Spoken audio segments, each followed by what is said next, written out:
Assalamualaikum. I am Dr. Muhammad Ajmal Chaudhary. Welcome from the team of Strabismology Hub. Today our topic of discussion is retinoscopy of developmentally delayed children.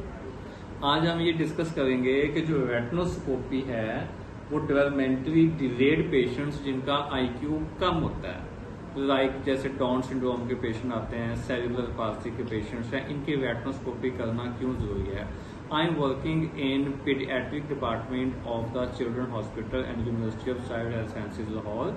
यहाँ पे हमारे पास बहुत सारे ऐसे patients होते हैं जो पेरिफेरी से रेफर होकर आते हैं और पेशेंट्स को, उनके अटेंडेंट्स को ये मैसेज कन्वे किया जाता है कि इनका कुछ नहीं हो सकता, हम इनकी सपोर्ट नहीं कर सकते, इन्होंने सारी उम्र ऐसे ही रहना है। इवन कि मैंने अपनी पोस्ट ग्रेजुएशन की रिसर्च, जो मेरा थीसिस था वो भी डेवलपमेंटली डिलेड पेशेंट्स पे था, उसके रिजल्ट्स में भी जो उसके रिजल्ट्स आए थे उसमें सिग्निफिकेंट अमाउंट में पेशेंट्स की जो क्या होती है कि रिफ्रैक्टिव एरर्स होते हैं, रिड्यूस कंट्रास्ट सेंसिटिविटी होती है और स्ट्रैबिस्मस होता है। तो अगर हम इन पेशेंट्स को टाइमली रिफ्रैक्टिव करेक्शन दें तो टाइमली रिफ्रैक्टिव करेक्शन देने से पेशेंट्स के अटेंडेंट्स का सोशियो इकोनॉमिक स्टेटस भी बेहतर हो सकता है और उनका ऐसे पेशेंट्स का जो बर्डन होता है कम्युनिटी पे वो भी हम बेहतर कर सकते हैं। तो सिंपली क्या करना होता है कि जब ऐसे पेशेंट्स आपके क्लिनिक पे या आपके हॉस्पिटल पे विजिट करने होते हैं, आप उनको डायलेट करें with the help of cyclopin. 15-15, 20-20 minute के वक्फे से 3 से 4 दफा ड्रॉप्स डालें। जब उनका प्यूपल डायलेट हो जाए, साइक्लोप्लेजिया अचीव हो जाए, तो आप उनकी जितनी रिक्वायर्ड अमाउंट में रिफ्रैक्टिव करेक्शन बनती है वो उनको रिफ्रैक्टिव करेक्शन दें। इवन के रिसर्चेज ये शो करती हैं कि अगर आप डेवलपमेंटली डिलेड पेशेंट्स को टाइमली रिफ्रैक्टिव करेक्शन देते हैं तो उससे ना सिर्फ उनकी विजुअल इंप्रूवमेंट होती है बल्कि उनके जो बाकी के जो डिलेड माइलस्टोन्स होते हैं वो भी अचीव करने में उनको आसानी होती है, वो इजीली रिक्वायर्ड कर लेते हैं। कुछ रिसर्चेज तो ये शो करती हैं कि डेवलपमेंटली डिलेड पेशेंट्स में जो इन्फेंटाइल इज़ोट्रोपिया है दैट इज एन इमरजेंसी। आप उनकी जितनी अर्ली करेक्शन करेंगे उसकी अर्ली करेक्शन करने से पेशेंट्स में क्या होगा कि जो बाकी के रिक्वायर्ड डेवलपमेंटल माइलस्टोन्स हैं वो भी अचीव करने में आसानी होगी। तो मेरा मैसेज ये है कि आपने कभी भी डेवलपमेंटली डिलेड पेशेंट्स को इग्नोर नहीं करना, निगलेक्ट नहीं करना।